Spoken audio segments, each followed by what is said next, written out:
హల్లెలూయా. పరమాత్ముడు చల్లని చూపులోడు సక్కనోడు ఆకాశమంతా మనసున్నోడు నీ వెట్టి బాడమైన నెట్టివేయడు.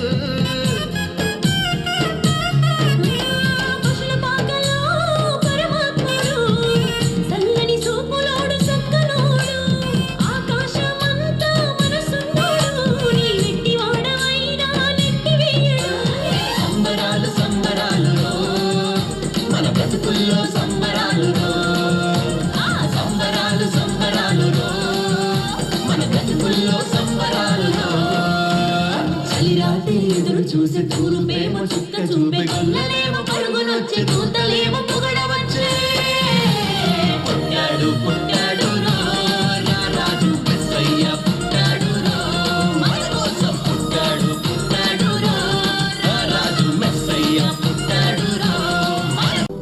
అందరికీ ప్రభు పేరిట శుభాభివందనాలు తెలియజేస్తున్నాం. దేవుని బిడ్డలారా, ప్రతి ఉదయం చక్కని పాటతో మిమ్మల్ని మేల్కొల్పాలని, మిమ్మల్ని క్రిస్మస్ యొక్క ఆనందంలో ఉంచాలని దేవుని కృపా బాహుళ్యాన్ని బట్టి ప్రతి ఉదయం మార్నింగ్ లవర్స్ ద్వారా మిమ్మల్ని పలకరించడం మాకెంతో సంతోషాన్ని కలిగిస్తూ ఉంది.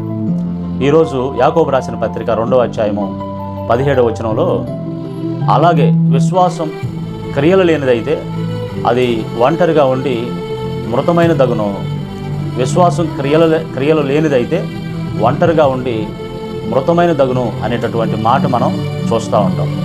అంటే క్రియలు లేని విశ్వాసం మృతము, విశ్వాసం లేని క్రియలు కూడా మృతము, క్రియలు లేని విశ్వాసము మృతము. కాబట్టి విశ్వాసం క్రియలు రెండు కలిగి ఉండాలి అనేది మనం చూస్తూ ఉన్నాం. కొంతమంది క్రియలు మాత్రమే ఉంటాయి, విశ్వాసం ఉండదు. కొంతమంది విశ్వాసం ఉంటుంది, క్రియలు ఉండవు. దేవుని బిడ్డలారా, 2 సందర్భాలు నేను మీకు గుర్తు చేస్తాను. క్రియలు లేనివారు, క్రియలు ఉండవారు, క్రియలు లేనివారు. ఒకసారి ఆఫ్రికా ఖండానికి మహాత్మా గాంధీజీ గారు వెళ్ళారంట. వెళ్ళినప్పుడు అక్కడ ఒకరు ఒక క్రొత్త నిబంధన బైబిల్ ఇచ్చారంట. ఆ బైబిల్ చదువుతూ ఉన్నప్పుడు కొన్ని ప్రశ్నలు గాంధీజీ గారికి మదిలోకి వచ్చాయంట. ఏంటంటే, పరలోక రాజ్యం అని, మారు మనసు పొందమని, దేవుని రాజ్యాన్ని స్వతంత్రించుకుంటారని. ఇట్లా మారు మనసు అంటే ఏంటి, పరలోక రాజ్యం అంటే ఏంది, దేవుని రాజ్యాన్ని స్వతంత్రించుకోవటం అంటే ఏంది, ఈ ప్రశ్నలో తన మదిలోకి వచ్చి ఆఫ్రికా ఖండంలో ఒక చర్చి దగ్గరికి వెళ్ళాడంట. ఈ ప్రశ్నలకి జవాబు తెలుసుకుందాం పాస్టర్ గారిని అడిగాని ఆ చర్చి దగ్గరికి, గేటు దగ్గరికి వెళ్తే అక్కడ ఒక ఆయన అడిగాడంట గాంధీజీ గారు, నాకు ఇలా కొన్ని ప్రశ్నలు ఉన్నాయి, మీ పాస్టర్ గారిని కలవాలి అని చెప్పేసానంటే, అప్పుడు ఆయన అంటాడంట, ఇది తెల్లవాళ్ళు సంఘం, తెల్లవాళ్ళు చర్చి, ఇది అక్కడ ఉండారు మీ నల్లవాళ్ళు, అక్కడికి వెళ్ళండి అని చెప్పేసాను అంటారు. అప్పుడు గాంధీజీ గారు, ఇది గొప్ప గ్రంథం అని, పరిశుద్ధ గ్రంథం అని, అమూల్య గ్రంథం అని, విలువైన గ్రంథం అని ఎన్ని విధాలుగా పిలువబడతా ఉంది. కానీ దాన్ని ఆచరించే మీలోనే భేదాభిప్రాయాలు ఉంటే ఇంకా నాకు ఇలాంటి గ్రంథం ఎందుకని చెప్పేసి గాంధీజీ గారు అక్కడ నుంచి ఆ విషయాలు, అంటే ఆ సువార్త వినకుండా అందరూ తాగిపోయాడంట. చూసారా? అదే కానీ ఆయన గాంధీజీ గారు రక్షించబడాలనే ఒక ఆత్మ దేవుని వాక్యం దగ్గరకు వస్తున్నారు, తెలుసుకోవాలని తృష్ణ ఉంది అని పాస్టర్ గారి దగ్గర తీసుకెళ్ళి వాక్యం వినుంటే, మరి ఒకవేళ గాంధీజీ గారు ఆ వాక్యం విని మారు మనసు పొందేవాళ్ళేమో, ఆ వాక్యం విని దేవుని నమ్ముకునేవాళ్ళేమో. దేవుని బిడ్డలారు, అక్కడికి గాంధీ గారు దేవుని వాక్యాన్ని ఒక మాటను పట్టుకున్నారు. ఒక చెంప మీద కొడితే మరొక చెంప చూపించాలి, అది బైబిల్ నుంచే వాళ్ళు స్వీకరించారు. గాంధీజీ గారు ఆ మాటని పట్టుకున్నారు. యేసు ప్రభు వారు కూడా ప్రేమ రాజ్యాన్ని స్థాపించాలని ఆయన ఎవరిని తిరిగి మాట అనకుండా, మరి ఆయన ప్రేమతో ఆయన రాజ్యాన్ని స్థాపించడాన్ని, ఉప్పు సత్యాగ్రహం కూడా దాని నుంచే నేర్చుకున్న క్రమాన్ని మనం చూస్తాం. కాబట్టి ఈ భేదాభిప్రాయాలు అనేది లేకుండా ఈ క్రిస్మస్ సమయాలలో సువార్త ప్రకటించండి అందరికీ. భేదాభిప్రాయాలు లేకుండా క్రియలు కలిగిన, మరి విశ్వాసంతో క్రియలు కలిగిన భక్తితో ముందుకు సాగిపోవాలి.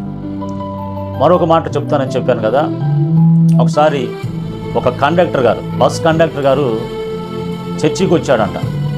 చర్చికి వచ్చి ఆయన వాక్యం విని మారు మనసు పొందాలని దైవ సేవకుడి దగ్గరకు వచ్చి ఆయన వాక్యం వినడానికి ఇష్టపడితే దైవ సేవకుడు అన్నాడంట, అయ్యా నువ్వు ఇక్కడ వరకు రావటానికి కారణమేంది?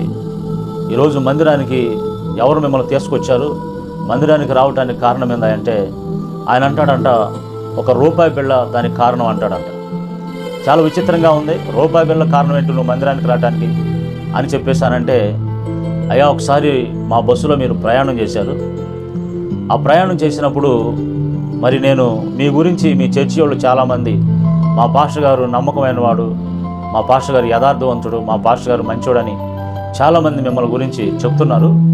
చెప్తుంటే మీరు నా బస్సు ఎక్కినప్పుడు ఈయన ఎంత మంచోడో పరీక్షించామని నీకు టికెట్ కొట్టిన తర్వాత చిల్లర రిటర్న్ ఇచ్చేటప్పుడు ₹1 ఎక్కువ ఇచ్చాను నీకు.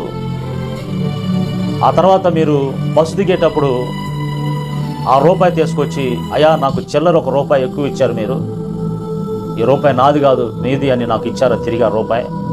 అప్పుడు నేను అనుకున్నాను నిజంగానే ఈ పాస్టర్ గారు నమ్మకమైన వాడు, యథార్థవంతుడని. కాబట్టి ఆ రూపాయి ఈ మందిరానికి రావడానికి కారణమైందయ్యా అని చెప్పేసి చెప్తాడు. చూసారా దేవుని బిడ్డలారా, క్రియలు కలిగిన విశ్వాసం, క్రియలు కలిగిన భక్తి, క్రియలు కలిగిన ఆత్మీయ జీవితం. ఏదో క్రిస్మస్ అని మనకు మనమే సంబరాలు చేసుకోకుండా క్రియలతో కూడిన విశ్వాసాన్ని, క్రియలతో కూడిన భక్తిని, యథార్థత, సత్యాన్ని, నీతిని అనుసరించి, అంటే పైకి మాత్రమే భక్తి గల వారమై ఉండకుండా దాని శక్తిని ఆశ్రయించే వారమై ఉన్నట్టుగా, క్రియలు కూడా కలిగిన వారము అన్నట్టుగా, భక్తి అంటే క్రియలతో కూడింది అని వేషధారులుగా ఉండి, కొంతమంది ఏదో సామెత అంటారు కదా, ఇంటిపైన స్టారు ఇంటిలో బారు అని, అర్థం కదా. కొంతమంది చెప్తారుగా ఇంటి పండగ, ఒంటి పండగ, పంటి పండగ అని. ఎలాంటి పండగలు కాకుండా ఒక మంచి భక్తి కలిగిన, క్రియలు కలిగిన ఆత్మీయ భక్తితో, ఆత్మీయ ఆరాధనతో మనం క్రిస్మస్ అంటే ఏంది? క్రీస్తును ఆరాధించడం. కాబట్టి ఆ క్రియలు మన భక్తిలో చూపిస్తూ అనేకులను ప్రభు దగ్గరకు నడిపించేవారుగా ఉన్నాం. క్రియలు కలిగిన భక్తి చేయండి. ప్రభు కృప మనందరికీ తోడైండును గాక. ప్రార్థన చేద్దాం. సర్వకృపనిధికి యేసు ప్రభువా, ఈ మాటలను బట్టి స్తోత్రాలు. ఈ క్రిస్మస్ సమయాల్లో క్రియల ద్వారా కొంతమందిని అన్న మీ వద్దకు నడిపించే కృప మాకు దయచేయమని యేసు నామములో ప్రార్థిస్తున్నాం తండ్రి. ఆమేన్, ఆమేన్.